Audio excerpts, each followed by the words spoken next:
तो कल हम देख रहे थे कि कृष्ण और अर्जुन रण मैदान में उपस्थित हो गए हैं और अर्जुन श्री कृष्ण को कहता है कि सेनयोर उभयोर मध्ये रथम स्थापयाम्यच्युत यावदेतान् निरीक्ष्यहम् युद्ध कामान अवस्थितान् कैर्मया सह योद्धव्यम् अस्मिन् रण समुद्यमे। हे अच्युत कृष्ण, हे केशव, हे वासुदेव, मेरे रथ की दोनों सेनाओं के मध्य में स्थापना करो ताकि मैं देख पाऊं कि कौन कौन इधर युद्ध की कामना से मेरे सामने उपस्थित हुए। जब ऐसा अर्जुन ने कहा, अर्जुन ने ऐसा नहीं कहा प्लीज करो ऐसा, अर्जुन ने ऐसा नहीं कि कृपया सेनयोर उभयोर मध्ये रथम स्थापय, अर्जुन आज्ञा करता है। तो कृष्ण ने अर्जुन की आज्ञा का पालन किया एज ए ट्रू साथी और कृष्ण ने दोनों सेनाओं के मध्य में रथ की स्थापना की। और उसके बाद कृष्ण ने कहा कि देख, तेरे सामने जो लड़ने के लिए उपस्थित है वो तेरे ही चचेरे भाई है, तेरे चाचा है, तेरे गुरु द्रोण है, कृपाचार्य है, भीष्म पितामह है और तेरे ही सारे संबंधी इधर सामने खड़े हैं। तो फिर अर्जुन अपने संबंधियों को देखता है। ये मैंने कल आपको बताया, ये अद्भुत युद्ध है सामने जो दोनों साइड पे संबंधी लोग खड़े हैं ऐसा नहीं कि ये एक और भारत है और दूसरी ओर पाकिस्तान है यहाँ एक दूसरे से लोग जुड़े हुए हैं। अगर भारत पाकिस्तान की बात होती तो अर्जुन ये सवाल ही नहीं करता, वो भेड़ बकरियों की तरह लोगों को काटता। और उसने भूतकाल में ऐसा किया है, उसने कभी उसने झिझक नहीं दिखाई है और वो बड़े बहादुरी से युद्ध लड़ता था। उसके धनुष्य के टंकार से लोग कांप जाते थे।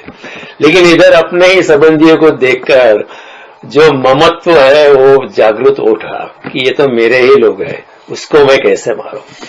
तो अर्जुन कहता है कृष्ण को कि अभी दृष्ट्वेवं स्वजनम कृष्ण युयुत्सम समुपस्थितम सिदन्ति मम गात्राणि मुखम च परिशुष्यति गांडीवं संसृते हस्तात् त्वक् चैव परिदह्यते न च शक्नोमि अवस्थातुं भ्रमति वच मे मनः।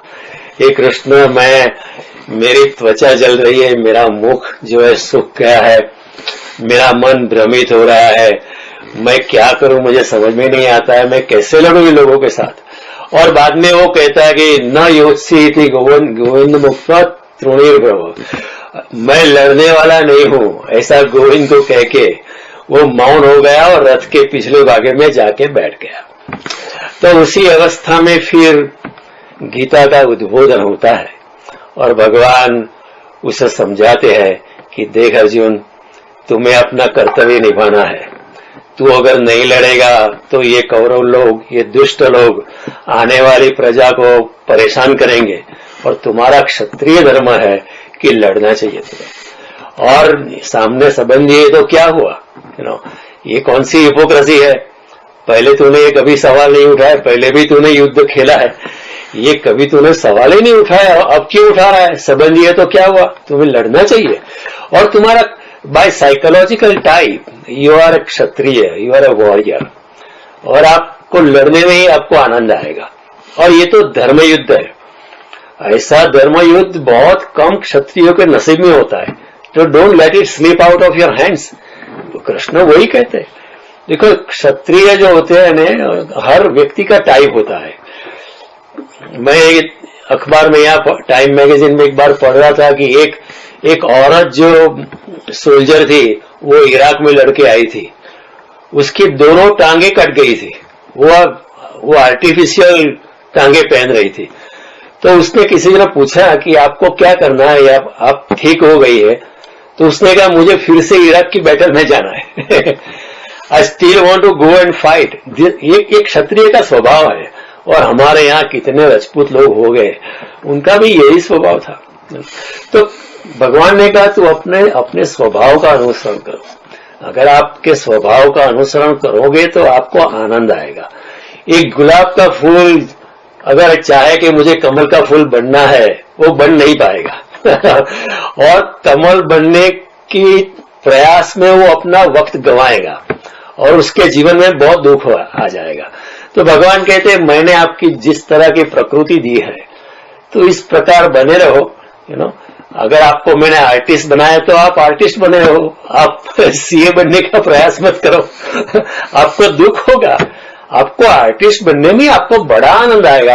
अगर आपको आनंद आता है तो आप भगवान के करीब है ऐसा आप महसूस करेंगे।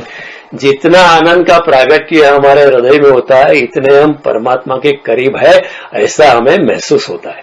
अगर आप सुबह उठते हैं, राइजिंग सन को देखते आप कितने प्रसन्न हो जाते हैं, और जब प्रसन्नता उठती है तो आपके हृदय में भी आपको लगता है कि मैं भगवान के बहुत करीब हूं। इतना सुंदर सूर्य देख के मुझे बहुत आनंद आया। तो इस अवस्था में भगवान ने कहा कि आपको लड़ना है, योगी बन के लड़ना है, अर्जुन बन के नहीं लड़ना है। तस्मात् अज्ञान संभूतम रतस्थम ज्ञान सिनात्मना छित्वेन संशयम योगम आतिष्ठ उत्तिष्ठ भारत। तो ज्ञान रूपी तलवार से अपने हृदय में जो संशय पैदा हुए हैं उसको काट दे और अपने योग में आकर योगी बनकर तू योग में बैठ और खड़ा हो जा और युद्ध के लिए तैयार हो जा। कृष्ण का संदेश भी बहुत क्लियर है। तो इस अवस्था में जब अर्जुन निढाल होके बैठ गया तो कृष्ण ने उसको भगवत गीता सुनाई। ऐसा हम कह सकते हैं कि अर्जुन को माध्यम बनाकर कृष्ण ने हमारे लिए गीता छोड़ी है अर्जुन के लिए इतनी जरूरी नहीं थी, शायद हमारे लिए ज्यादा जरूरी है। हमारा जीवन भी आज एक कुरुक्षेत्र की लड़ाई है हम भी कुरुक्षेत्र की लड़ाई में खड़े हैं। तो भगवान ने उसी रण मैदान में, बैटल फील्ड में, रण संग्राम में जो धर्म युद्ध खेलने जा रहे थे लोग, वहां गीता का उद्बोधन किया। अब ये नेचुरल सवाल उठता है, आपके बच्चे भी आपको सवाल पूछेंगे, आपका टीनेजर लड़का है लड़की जो है आपको सवाल पूछेंगे कि ये कैसे संभव है, बैटल फील्ड में किस तरह आप, you may how to mute everybody.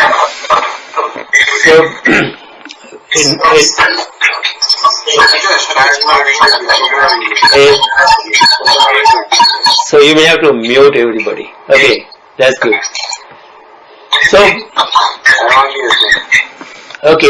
So a natural question that will arise, कि how is it possible to give Bhagavad Gita in the battlefield? लोग लड़ने के लिए आए हैं और ये लोग भगवत गीता की बात करेंगे, अध्यात्म की बात करेंगे, ये कैसे संभव है? जब गीता जयंती आती है तो हम गीता का पारायण करते हैं तो कितना समय लगता है? 3.5 hours। 9वें अध्याय के बाद हमको थोड़ा विराम लेना पड़ता है, फिर 15 मिनट का ब्रेक लगता है, फिर हम फिर से मिलते हैं। सामान्य उच्चारण करने में भी 3 और आधे घंटे लग जाते हैं। तो किस तरह ये संभव है? और शंखनाद हो चुका था, युद्ध के नगारे बज चुके थे, दुदुम्बिया बज चुकी थी। गीताकार कहता है पांचजन्य ऋषिकेशो देवदत्तम धनंजय पौंड्रम दद्मो महासंघ भीम कर्मा वृकोदर अनंत विजय राजा कुंती पुत्रो युधिष्ठिर नकुलो सहदेवश्च सुघोष मणि पुष्पक। गीताकार कहता है कि कृष्ण ने अपना पांचजन्य शंख बजाया और अर्जुन ने अपना देवदत्त नाम का शंख बजाया और भीम ने अपना बहुत बड़ा पौंड्रम नाम का शंख बजाया। नकुल और सहदेव ने अपना सुघोष और मणि पुष्पक नाम के शंख बजाया और अनंत विजय नाम का शंख युधिष्ठिर ने बजाया। अभी सभी शंख के नाम थे, उसका मतलब ये शंख कुछ they must be having some special characteristics, वो कुछ खास प्रकार के शंख होने चाहिए, नहीं तो हम सभी ब्यूगल के नाम थोड़े रखते हैं हमारे घर में कोई अगर ब्यूगल उसका नाम था वो ब्यूगल इज अ ब्यूगल, लेकिन यहाँ हर शंख के नाम है, तो every shankh must be having some special characteristics. तो शंखनाद हो चुका है और यहाँ लोग गीता की बात करते ही it doesn't make any sense. और ये भी एक सवाल, किसी और ने इस चर्चा में भाग नहीं लिया, इतने लोग थे, वहां भीष्म पितामह थे, कृपाचार्य थे, द्रोणाचार्य थे, बड़े सुग्न और विद्वान पुरुष यहाँ मौजूद थे।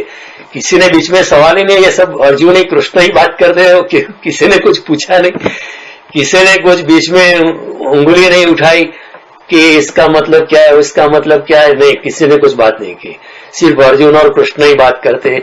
ये कैसे संभव है? जगत तो एक रहस्य है और कई बातें ऐसी है हमारी बुद्धि से परे है, कई बातें ऐसी है जो केवल बुद्धि से हमें पता नहीं चलता है, बुद्धि वहां पहुंच नहीं पाती, बुद्धि वहां हार जाती है, बुद्धि वहां नाकाफी लगती है, बुद्धि वहां पर्याप्त नहीं है। और कई बातें ऐसी होती है जो मन से पार जाके, बुद्धि से पार जाके, ध्यान की अवस्था में डूब के, घूर मनन और चिंतन और उससे भी पार जाके ध्यान की अवस्था में हमें उसका थोड़ा एहसास होता है, थोड़ी आंतरिक अनुभूति होती है। ऐसा नहीं कि समझ आती है, समझ इज ओनली इंटेलेक्चुअल, ये बुद्धि के पार की बात है, इसलिए हम कह सकते थोड़ी सी अनुभूति होती है कि हाँ ये संभव है। किस तरह संभव है? विवाद से दुनिया में कुछ नहीं होता है, लोग आर्ग्यूमेंट करते रहेंगे। कई विदर्भी लोग जो है ना वो गीता की टांग खींचते कि how is it possible to say Bhagavad Gita, so it is humbug लोग ऐसे कहते हैं। न केवल विदर्भी लोग, हमारे में भी कुछ ऐसे लोग हैं, वो कहते हैं कि how can you recite Bhagavad Gita in the battlefield? How is it possible? How would have Duryodhan waited for such a long time? He would not have waited. वो कहते ये बंद करो बकवास, यहाँ लड़ने आए हो, यहाँ धर्म की बातें कर रहे हो, यहाँ मंजीरा लगाने आए हो, तंबूरा बजाने आए हो, बंद करो ये बकवास, लड़ने आए हो, क्या करने आए हो? Duryodhan would have not tolerated such a thing. तो लेकिन जगत की कई बातें गहन होती है, सत्य जो होते हैं बहुत गहरे होते हैं और कई बार सत्य उल्टे भी होते हैं और जो इंसान जो पूरी जिंदगी भौतिक पदार्थों के पीछे भागता रहता है, इस मैकेनिस्टिक लाइफ में, ये यांत्रिक जीवन में हम भाग के हमें किसी और जगत का कोई एहसास नहीं होता है। हम सिर्फ लौकिक जगत में हमारा जीवन बीतता है, अलौकिक जगत भी है उसका हमें पता तक भी नहीं चलता है। Let alone we think about it. हम कभी सोच भी नहीं पाते हैं कि जो लोग का हम अनुभव करते हैं उससे पार भी कोई और लोग हो सकता है। तो ये बातें बड़ी गूढ़ है, सत्य कई बार बहुत गहरे होते, कई बार उल्टे भी होते हैं। अब 15वें अध्याय में आप लोग सब जानते हो, भगवान क्या कहते हैं? ऊर्ध्व मूल अधस्साख अस्त्वत्थम प्राहुरव्ययम छंदासे यस्य पर्णानि यस्तम वेद स वेदवित्त अधश्च ऊर्ध्व प्रसूता तस्य शाखा गुण प्रवृद्धा विषय प्रबल अधश्च मूलानि अनुसंततानि कर्मानुबंधी ही मनुष्य लगे। कृष्ण कहते हैं तुम्हारा जो संसार का जो वटवृक्ष है वो उल्टा है जो सत्य लोग हमारा है वो तो सीधा है, तुम ही उल्टे लोग हो। और क्योंकि आप लोग उल्टे हो इसलिए मेरी बात आप समझ नहीं पाओगे। तो सत्य जो होते हैं बहुत गहरे होते हैं और मनुष्य अपनी मैकेनिस्टिक लाइफ में सत्य को चूक जाता है। सामने होता है, आंखों के सामने सत्य होता है, अपनी नाक पर लगा हुआ है लेकिन हम देख ही नहीं पाते, भागा भागी ही करते हैं। कई बार ऐसा होता है ना, बहुत जल्दी हमें होती है तो हमारी शर्ट के बटन उल्टे लग जाते हैं। कई बार हमारा चश्मा ढूंढते हैं लेकिन एक घंटे तक ढूंढते लेकिन मिलता नहीं। एक छोटी बच्ची आके हमें कहेगी अरे अंकल आपके चश्मा आपके ऐनक तो आपके नाक पे ही लगे हुए क्योंकि हम जल्दी में बोलते हैं ना, हर बार जल्दी जल्दी जल्दी जल्दी ना। अपने गुजराती में एक कहावत है, उतावड़ा सौ बावरा धीरा सौ गंभीर। ये सब जल्दी से कुछ होता नहीं आध्यात्मिक जगत में। उतावड़े आंबा पाकता नहीं, हमें धैर्य रखना पड़ता है, बहुत धैर्य रखना पड़ता है, तभी जाके कुछ आंतरिक अनुभूति होती है, तब तक नहीं होती है। तो ये समझने के लिए हमें एक पार दृष्टि को समझना पड़ेगा। पहले तो ये बात आप समझ लो कि ये जो दो व्यक्ति है अर्जुन और कृष्ण, वो ऑर्डिनरी पीपल नहीं है, वो बड़े असाधारण है। गीता के अंतिम श्लोक में संजय क्या कहता है? संजय कहता है यत्र योगेश्वर कृष्णो यत्र पार्थो धनुर्धर तत्र श्री विजयो द्युति ध्रुवा नीति मतिर्मम। जहां योगेश्वर कृष्ण है और जहां धनुर्धारी अर्जुन है वहां असाधारण सामर्थ्य है, वहां असाधारण वैभव है, असाधारण नीति है, असाधारण शक्ति है, असाधारण धैर्य है। और इन लोगों की, दो लोगों की हम बात भी नहीं कर सकते। They are extraordinarily intelligent people. Anything is possible. लोग कहते हैं 45 मिनट में गीता का उद्बोधन हुआ था। 45 मिनट क्या, 45 सेकंड में भी हो सकता है 45 सेकंड में भी हो सकता है। देखो हम नहीं पकड़ पाते। अगर आपका कोई ऑडियो कैसेट है, अगर आप उसको फास्ट चलाते तो आप सुन नहीं पाते। आप फास्ट फॉरवर्ड में चलाते तो उस मोड में हमको पता नहीं चलता कि ऑडियो कैसेट में क्या बज रहा है। लेकिन कोई कान ऐसा हो सकता है कि जो पकड़ सकता है। अगर कृष्ण दिव्य चक्षु दे सकते हैं तो दिव्य कर्ण भी दे सकते हैं कि देख अर्जुन मैं फास्ट तेज चलाता हूं तेरे चर्म कर्ण है वो सुन नहीं पाएंगे, लेकिन ये दिव्य कर्ण सुन पाएंगे, जल्दी से चलाता हूं क्या भी बैटलफील्ड में टाइम वो हो सकता है। ऐसा हुआ ये मैं नहीं कहता हूं, लेकिन ये दोनों जो है असाधारण। देखो अर्जुन जो था वो आधा योगी था, आधे से ज्यादा योगी था। उसके पास दिव्यास्त्र थे। स्वर्गलोक में जाके वो दिव्य अस्त्र की प्राप्ति करके आया था, लेकिन फिर भी उसने दिव्य अस्त्रों का इस्तेमाल नहीं किया। What a great man. शस्त्र थे लेकिन उसने इस्तेमाल नहीं किया। It's like a country has nuclear weapons but they are not using it, they are only using it as a deterrence. जैसे इंडिया के पास न्यूक्लियर पावर है but we are not going to use it unless somebody provokes us. Arjun ने दिव्य अस्त्रों का उपयोग नहीं किया। और देखो ब्रह्मास्त्र चलाने के भी उसके पास शक्ति थी, स्किल्स थी, उसके पास वो टेक्नोलॉजी थी, और उसको ब्रह्मास्त्र को छोड़ने के बाद वापस बुलाने की भी उसके पास क्षमता थी। देखो आजकल हम मिसाइल अगर छोड़ते हैं उसको वापस बुलाने की टेक्नोलॉजी नहीं है एक बार मिसाइल छोड़ा तो छोड़ा, उसको वापस बुलाने की टेक्नोलॉजी अभी तक नहीं है मनुष्य के पास। अर्जुन के पास ब्रह्मास्त्र को छोड़ने की और आधे अगर उसको लगा कि अभी नहीं छोड़ना चाहिए चलो वापस बुला लेते हैं, केवल मंत्र शक्ति से, केवल मंत्र शक्ति से इतने उसके पास वेपन्स थे, लेकिन उसने काफी सारे वेपन्स का उसने उपयोग नहीं किया था। स्वर्गलोक में गया था तो स्वर्गलोक की the most beautiful Apsara gave him a marriage proposal and he had that courage to say I'm sorry ma'am I cannot enter in this proposal. How many of us can do this? वो सब्जी लेने वाले भी हमारे सामने थोड़ी सी हंस दे तो हम फिसल जाते उसमें રસ્તાની શાકવાળી પણ જરા સ્માઇલ આપી દે તો આપણે જરા એની પાછળ જવા માંડીએ। વાઈફે શું કહ્યું તું કયું શાક લેવાનું લઈને આવજો એ ભૂલી જાય માણસ। Arjun said sorry madam I am quite busy at this time। वो धनुर्धारी था, he was a singer, he was an actor, and he was a multi-talented person.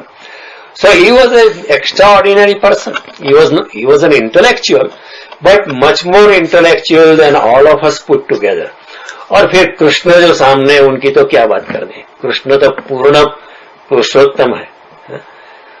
मर्यादा पुरुषोत्तम राम थे, लेकिन कृष्ण तो पूर्ण पुरुषोत्तम है। भागवतकार जो कहते हैं सभी अवतारों का वर्णन करने के बाद भागवतकार कहता है एते च अंश कला पुंस श्री कृष्णस्तु भगवान स्वयं। अभी तक हमने आपको आंशिक अवतारों की बात की है, अभी हम पूर्ण पुरुषोत्तम श्री कृष्ण की बात कर रहे हैं। माइंड यू कपिल देव या वगैरह दूसरे अवतारों की जो बात की वो कहते वो आंशिक अवतार थे। जैसे भगवान स्वामीनारायण है वो आंशिक अवतार है, चैतन्य महाप्रभु जो है वो आंशिक अवतार है, बहुत सारे अवतार हो गए हमारे भारत भूमि में, वो सब आंशिक अवतार थे। लेकिन व्यासदेव कहते हैं कि एते च अंशतुला पुंस श्री कृष्णस्तु भगवान स्वयं। कृष्ण खुद परमात्मा स्वरूप है और कृष्ण खुद कहते हैं, कृष्ण कहते हैं कविम पुराण मनुशासितारम अणोरणीयास मनुस्मरेद्य सर्वस्य दाता रमचिंत्य रूप आदित्य वर्ण तमसत प्रसाद। I am finer than the finest, greater than the greatest, मैं सब कुछ जानने वाला हूं, सभी पूरे ब्रह्मांड का मैं करता हूं, बढ़ता हूं, भरण पोषण करने वाला हूं, मैं सब कुछ हूं। मयि परतरम नास्ति किंचित अस्ति धनंजय, मयि सर्वम इदम प्रोतम सूत्रे मणिगणाइव। कृष्ण कहते मेरे से अधिक कुछ नहीं है और पूरा ब्रह्मांड मेरे में इस तरह परोया हुआ है जिस तरह सूत्रेर मणिगणाइव, जिस तरह धागे में मोती पिरोए होते हैं, इसी तरह पूरा संसार, पूरा ब्रह्मांड का ब्रह्मांड मेरे में ही पिरोया हुआ है। ये कृष्ण का स्टेटमेंट है। और जब अर्जुन ने बताया, पूछा था कि अपनी विभूति का वर्णन करो, तो भगवान ने अपने अपने बारे में बहुत कुछ बताया, लेकिन अंत में उन्होंने क्या बताया 10वें अध्याय के अंत में कि नान्तोस्ति मम दिव्या नाम विभूति नाम च परम तप, ते उद्देश्यतः प्रोक्तो विभूते विस्तरो मया। ये अर्जुन मेरी विभूतियों का कोई अंत ही नहीं है और मैंने तुझे बताया, एक सैंपल ही बताया है, सैंपल से ज्यादा बताने का इधर वक्त नहीं है तो भगवान कहते मेरे विस्तार का कोई अंत नहीं है। यद यद विभूतिम सत्वमत श्रीमत ऊर्जितमेव तत्तदेव अवगच्छत मम तेजो अंश संभव। जो कोई महान व्यक्ति को तू देखे, प्रतिभाशाली वस्तु को देखे, शोभावान व्यक्ति को देखे, शोभावान पुरुष को देखे, स्त्री को देखे, या बड़ी आश्चर्यकारक घटना को देखे, अर्जुन तुम इतना ही मान लो वो मेरे तेज के एक अंश मात्र से निकला है मम तेजो, कृष्ण ऐसा नहीं कहे कि मेरे अंश से निकला है, कृष्ण कहते हैं मेरे तेज के अंश से निकला है कृष्ण की तो बात ही अलग है। तो कृष्ण इधर परमात्मा है। और फिर अंत में कृष्ण कहते अथवा बहुनेते न किम ज्ञाते न तवार्जुना, तुझे ज्यादा जानने से भी क्या फायदा है तू समझ भी नहीं पाएगा। विष्टभ्याम हम कृतस्नम एकांशे न स्थितो जगह, मैं पूरे ब्रह्मांडों के ब्रह्मांड में अपनी एकज अंश से व्याप्त हूं एकांशे न स्थितो जगह। तो कृष्ण तो परमात्मा है। और जब कृष्ण ने विश्वरूप दर्शन बताया अर्जुन को, तो अर्जुन खुद कहता है हे कृष्ण आप तो पर ब्रह्म परम धाम पवित्रम परमं भवान पुरुषम शाश्वतम देव्यम आदि देवम अजम विभो आहुस्त्वाम ऋषय सर्वे देवर्षि नारद सता असितो देवलो व्यास स्वयं चैव ब्रवीति में सर्वमेतद् ऋतं मन्ये यन्मां वदसि केशव नहीं ते भगवान व्यक्ति विदुर देवान दानव। अर्जुन कहते हैं आप परम ब्रह्म है, परम धाम है, आप परम पवित्र है, आपको देव भी नहीं जानते, दानव भी नहीं जानते। और आपका वर्णन देवर्षि नारद करते, असित मुनि करते, देवल मुनि करते, और आप भी खुद भी करते। और भगवान मैं आपको अभी डाउट से देख रहा था, लेकिन मैं भी अभी मानता हूं सर्वमेतद् ऋतम मानिए यन्मा वदसी, आप जो भी मुझे कहते मैं मानता हूं। देखो पहले अर्जुन ने क्या किया, पहले अर्जुन ने आज्ञा की, क्योंकि अर्जुन को पता नहीं था कि ये तो परमात्मा है। अर्जुन ने पहले आज्ञा की दोनों सेनाओं के बीच में रथ में स्थापना करो। लेकिन जब अर्जुन को पता चला कि कृष्ण तो परमात्मा स्वरूप है, तो अर्जुन फिर कहता है कि सखेति मत्वा प्रसवम यदुक्तम, हे कृष्ण हे यादव हे सखेति अजानता महिमानम ते वद मया प्रमादा प्रणयन वादी। हे कृष्ण मैंने आपको मित्र मान के आपको हे कृष्ण हे यादव हे गुवाड़िया मैंने ऐसे संबोधन किए थे, और आपको आपकी महिमा न जानते हुए आपका मैंने किसी के सामने या जब हम दोनों अकेले थे आपको अपमान भी किया होगा उठते बैठते सोते समय विहार सय्यासन भोजनेषु, खाते वक्त उठते वक्त बैठते वक्त सोते समय मैंने आपका अपमान भी किया, उस सर्व की मैं माफी चाहता हूँ, क्षमा चाहता हूँ। और जिस तरह पितेव पुत्रेव सखेव सख्यो प्रिय प्रियाया रसी देव छोड़म, जिस तरह पिता पुत्र का अपराध क्षमा करता है, जिस तरह एक मित्र अपने मित्र का अपराध क्षमा करता है, और जिस तरह कोई प्रियतमा या प्रियतम अपने प्रियतम या प्रियतमा का अपराध क्षमा करता है, इसी तरह भगवान मेरे भी अपराध क्षमा करो जब पता चला तो अर्जुन ही बोलता है।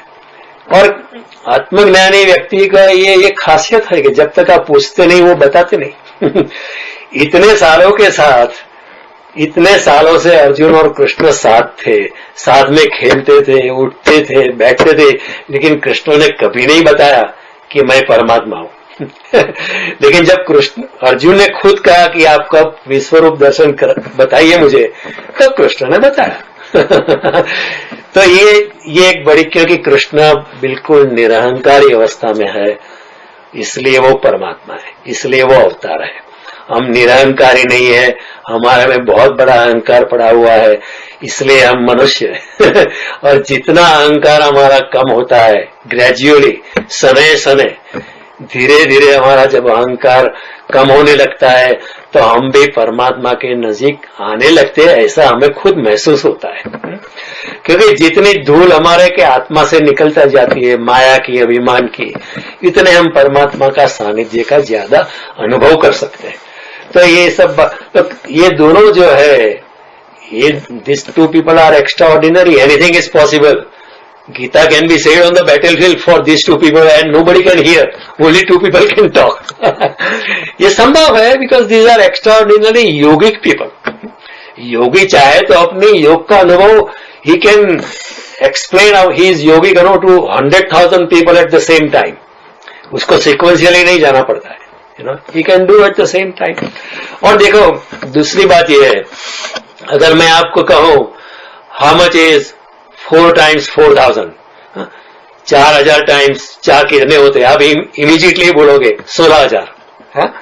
लेकिन अगर एक दूसरी कक्षा में कोई लड़का या लड़की पढ़ता है, उसको अगर पूछो आप कि 4 मल्टीप्लाई बाय 4,000 कितने होते हैं, तो उसको समझाने में हमें कि पहले 1,000 होता है, 2,000, 4,000, और ऐसे 4,000 4 बार 16, उसको समझाने में शायद आधा दिन चला जाएगा।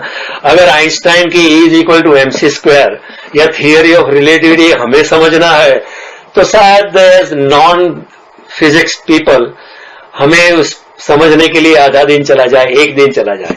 लेकिन कोई फिजिक्स प्रोफेसर अगर सामने खड़ा है, उसको समझने में ज्यादा देर नहीं लगेगी, वो आधे घंटे में समझ जाएगा, यू नो। तो यहाँ जो 2 व्यक्ति है, अर्जुन असाधारण व्यक्तित्व है और कृष्ण भी असाधारण है। इन दोनों के बीच में कुछ भी हो सकता है, कहीं भी वो गीता का उद्बोधन कर सकते हैं और जल्दी से कर सकते हैं, और जल्दी के साथ कहने के बाद भी अर्जुन जल्दी समझ सकता है। जैसे as I said 4 times 4,000 is 16,000, you immediately understand. लेकिन छोटा बच्चा नहीं समझेगा ना। तो अर्जुन और कृष्ण की उपेक्षा में, अर्जुन और कृष्ण के सापेक्षता में हम लोग छोटे बच्चे हैं। इसलिए ऐसे फालतू सवाल हम खड़े करते हैं कि किस तरह गीता कही जा सकती है। अरे उनकी बात ही मत पूछो, वो तो एक महान व्यक्ति है। दोनों व्यक्ति ही नहीं, एक तो परमात्मा है और दूसरा एक आधा योगी है। Anything is possible. देखो, we don't have the receptive ears, BBC waves are passing around us right now, but we cannot catch it, right? Even BBC waves or radio waves are passing through your ears around you, but you cannot catch it. But if you can tune your ears at a special frequency and align it with the frequency of BBC news, you can hear it. But we don't, हमें उस कला का पता नहीं है, हमें बीच में एक रेडियो चाहिए। But a yogi can fix his ears to fix the transmission. जिसे हम नीडल घुमाते हैं, वो अपना ईयर घुमा सकता है। He can catch it. That's possible. देखो, श्रीमद् भागवत में कितने श्लोक है? 18,000 श्लोक है। जब ब्रह्मा ने नारद जी को श्रीमद् भागवत बताया, तो ब्रह्मा ने सिर्फ 4 श्लोक में पूरा भागवत बता दिया। नारद जी को 18,000 श्लोक बताने की जरूरत नहीं है। अगर ब्रह्मा नारद जी को 18,000 श्लोक बताते तो नारद जी का अपमान हो जाता। जैसे आप कोई डॉक्टर के पास जाते हो, उसको समझाते हो, doctor let me explain what is malaria to you, वो तो डॉक्टर का अपमान है ना। डॉक्टर के stop this grammar, I know. तू उपचार देवा है कि मैंने समझावा है उसे। तो ब्रह्मा ने पूरा भागवत 4 श्लोक में नारद को बता दिया। लेकिन जब परीक्षित राजा को बताना होता था, तो सुखदेव जी को 18,000 एक्सपांड करके बताना पड़ा। उसी तरह अर्जुन भी बड़ा बुद्धिमान इंसान था, उसको संक्षिप्त में बताया जा सकता है, अर्जुन समझ जाएगा।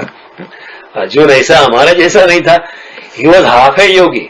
और योगी अचीवमेंट्स सिद्धियां होती है।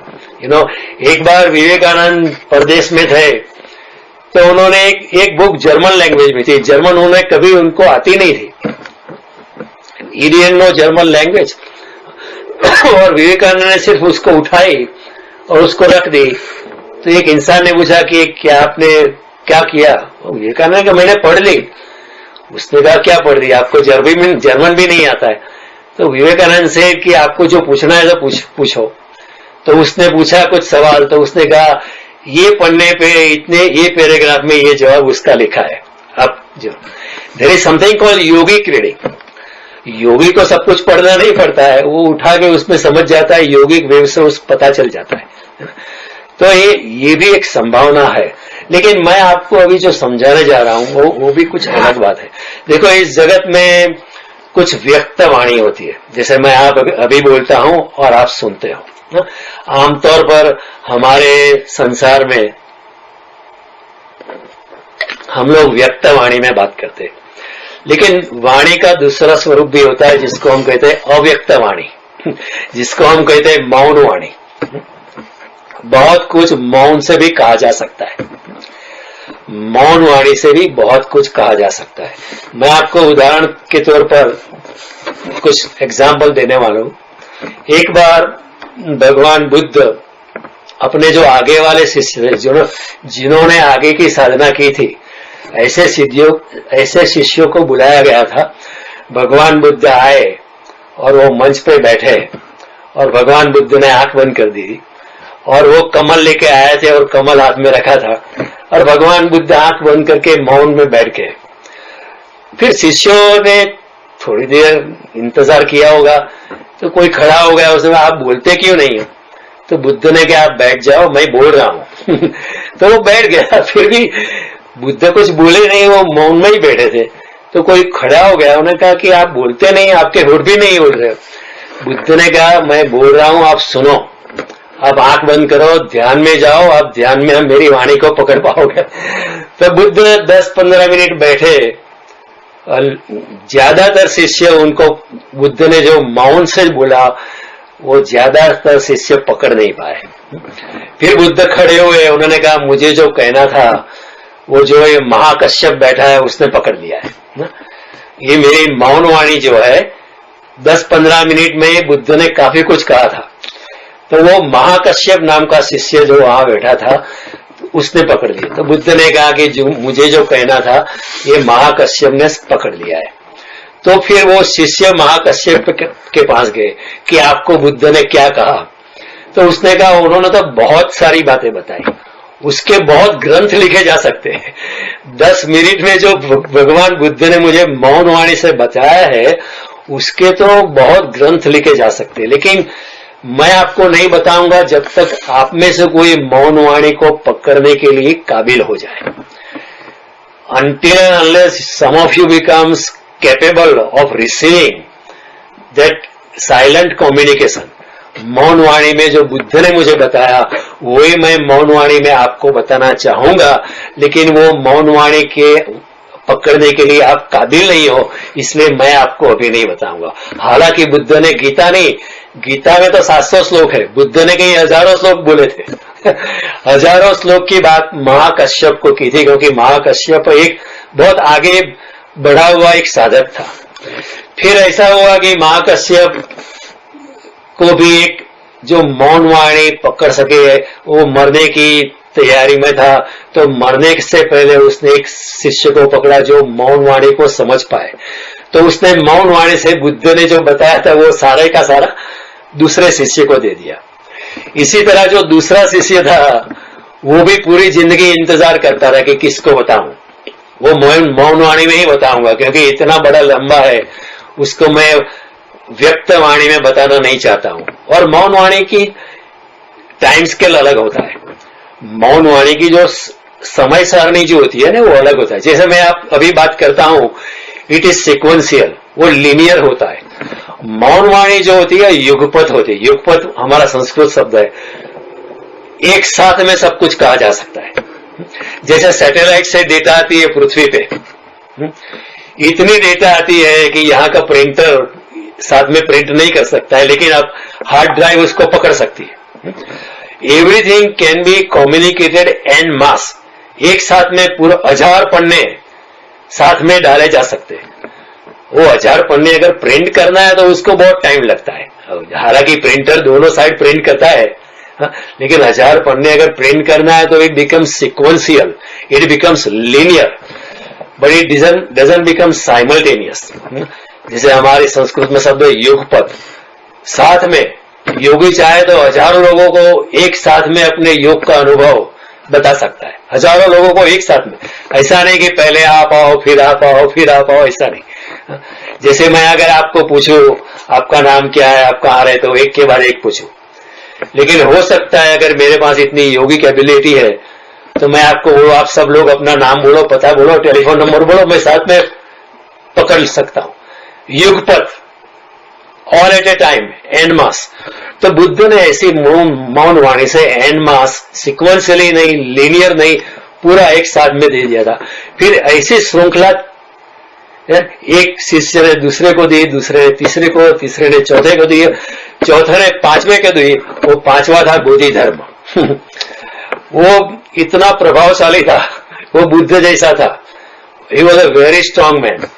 वो चाइना में गया तो उसने देखा अभी कोई है नहीं कि मौन वाणी को पकड़ पाए, तो फिर उसने वो ग्रंथ लिखना शुरू किया और बड़ा बुद्ध साहित्य, जो बातें बुद्ध ने सिर्फ 15 मिनट में कही थी, वही बातें जब उसने लिखी थे, उसके बुद्ध का अनेक धर्म ग्रंथ उसमें से पैदा हुए। तो कहने का तात्पर्य यह है कि मौन वाणी में बहुत कुछ कहा जा सकता है और उसमें वक्त नहीं लगता है। तो हो सकता है कृष्ण और अर्जुन रण मैदान में आए, किसी और को कुछ पता ही नहीं चला, किसी और ने सवाल ही नहीं पूछा, क्योंकि कैसे सवाल पूछे। हो सकता है कृष्ण ने अपनी योग शक्ति को अर्जुन को कुछ ऊपर उठाया, उसको मौन वाणी के स्केल पे लाया, उसको थोड़ा उसकी पात्रता बढ़ाई और कृष्ण ने मौन वाणी में सारी की सारी गीता 1-2 मिनट में कह डाली, क्योंकि उसमें ज्यादा सेकंड में कही जा सकती है, उसमें ज्यादा वक्त नहीं। इसलिए तो किसी ने मौन वाणी में बताया, इसलिए तो किसी ने बीच में कुछ पूछा नहीं ना, किसी को कुछ पता ही नहीं चला। भीष्म पिता देखते रहे कि वो क्या हो रहा है वहां, लेकिन किसी को कुछ सुनाई दिया, किसी ने कुछ पता नहीं चला। तो मौन वाणी के माध्यम से लाखों करोड़ों श्लोक बोले जा सकते हैं। जिस तरह सैटेलाइट डेटा आती है पृथ्वी पे, voluminous data, thousands of pages come by way of satellite transmission and we receive it on the earth, सामूहिक रूप से हमें मिलती है। तो उसी तरह कृष्ण ने भी मौन वाणी में बता दिया होगा। और दूसरा एक प्रसंग है, एक गुरजीएफ नाम का आत्मज्ञानी इंसान था रशिया में, और उसका एक शिष्य था ऑस्पेंस्की। अब ये ऑस्पेंस्की वॉज अ मैथमेटिशियन, है ना। Aristotle had written Principia Mathematica. फिर उसके बाद दूसरा एक पैदा हुआ, उसने उसके ऊपर सुधार किया। एरिस्टोटल ने रिटन ऑर्गेनम। देन दूसरा मैथमेटिशियन आया यूरोप में, उसने लिखा नोवा ऑर्गेनम। जो एरिस्टोटल ने लिखा था उसके ऊपर उसने सुधार किया, he expanded upon it and he said this is nova organum. And then Ouspensky, he was in the 20th century, he even expanded further on it and he wrote about magnum organum. So Ouspensky was a disciple of Gurdjieff, who was an enlightened master. So one day Gurdjieff said, okay, I am going to take a few selected disciples into a forest and everybody in Maun. ये मौन शिविर होगी, 3 दिन के लिए total मौन। एक भी व्यक्ति अगर कुछ बोला है तो उसको मैं निकाल दूंगा। वो 150 लोगों को लेके गया था। लेकिन ऑस्पेंसी ने कहा अगर आप इशारा भी करोगे तो वो भी कम्युनिकेशन है ना। ही पुश्ड आउट एवरीबॉडी। हाँ, अगर आप कई बार हमारा मौन कैसा होता है, हम लिख लिख के बात करते हैं, वो मौन नहीं है। क्योंकि बात तो हो गई ना। मौन का मतलब ये है आप अपने साथ भी बात नहीं करते। कई बार हम अकेले बैठे तो मन में इतने विचार चलते हैं, वो हमारा चैटर बॉक्स हमारा ब्ला ब्ला ब्ला ब्ला ब्ला चलता ही रहता है। वो कोई मौन नहीं है। आपने किसी से बात नहीं की, हम कहे मैं मौन बना, नहीं है। आप अपने साथ बहुत बात करते थे और आप थक जाते हो अपने साथ बात कर करके भी। गुरुजी अपने का मौन वैसा है, कृष्ण भी कहते हैं मौनम चास्मी स गुह्यानाम, सभी रहस्यपूर्ण बातों में मैं मौन हूं, कृष्ण कहते हैं। वो मौन ऐसा है कि जहां आप अपने से भी बात नहीं करते। तो कोई 150 लोग गए थे, गुरुजी अपने सभी लोगों को निकाला, सिर्फ 30 लोग बच गए, ओनली 30। अंत में गुरजेब बच गया था, गुरजेब का शिष्य जो ऑस्पेंस्की वो बच गया था। तो वो लोग मौन में थे। तो जब 3 दिन गए मौन में, पूरा मौन, टोटल साइलेंस, आप अपने साथ भी बात नहीं करते। जब आप मौन में होते हो तो दिव्य शक्तियां आपके साथ बात करती है। जब आप पूर्णतया मौन होते हो तब ईश्वरीय शक्तियां आपके साथ संवाद करती है। कृष्ण भी हमारे साथ बात करना चाहते हैं, लेकिन हम इतने बातचीत में मशगूल है, हमारा ब्ला ब्ला ब्ला ब्ला ब्लू ब्लू ब्लू इतना चलता है कि कृष्ण बात करना चाहे तो भी हम बात नहीं कर सकते, वो बात नहीं कर सकते। तो मौन वाणी में जब एक दिन तीसरे चौथे दिन पर वो ऑस्पेंस्की बैठा था मौन में, तो उसको अपने गुरु की वाणी सुनाई दी। उसने गुरु की ओर देखा, लेकिन गुरु के होठ तो बंद थे। लेकिन गुरु ने कहा कि देख मैं बोल रहा हूं, सुन। तो वो देखा कि गुरु का तो होठ भी बंद थे और उसकी ओर देख भी नहीं रहा था। तो गुरुजी ने कहा कि मैं तुझे अब मौन वाणी से बात करता हूं और जो बातें मैं व्यक्त वाणी से नहीं कर सकता हूं वो मौन वाणी से तुझे बताना चाहता हूं। तो इसी तरह गुरुजी ने भी even in this 20th century, we are entering 21st century, but in 20th century an enlightened master called Gurdjieff gave lots of things to his disciple called Ouspensky, who was a mathematician. वो ऐसा अंधश्रद्धालु नहीं था कि जो बातें आई मान ली, वो he was a man of logic, mathematician था। तो this way he also communicated through the mode of silence, मौन से बात की, है ना। एक बार Eknath was looking for a master and he got a message in his heart from Janardan Pant कि मैं पंढरपुर में हूं, तू आ जा इधर। जैसे टेक्स्ट मैसेज आता है ना हमारे सेल फोन पे come over, he got a text message in his own heart. He went to Pandharpur. Janardan Pant उसने देखा ये मेरे गुरु है। वो Janardan Pant was meditating upon Shri Krishna. Eknath वहां पहुंचा, बोले कि गुरु को मैं डिस्टर्ब करना नहीं चाहता। तो he started meditating upon his own guru, you know. So his guru was meditating on Sri Krishna, Janardhan, and Eknath started meditating on his guru Janardhan Pant. So what happened? Krishna gave Srimad Bhagavad to Janardhan Pant, who was the guru, and then Janardhan Pant passed it on to Eknath. Everything happened in silence.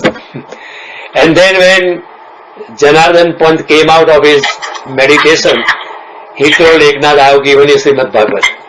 Now your job is to go all over India. You are a mobile Bhagavad. You know, sometimes we have mobile library. So he told Eknath, now you are my disciple.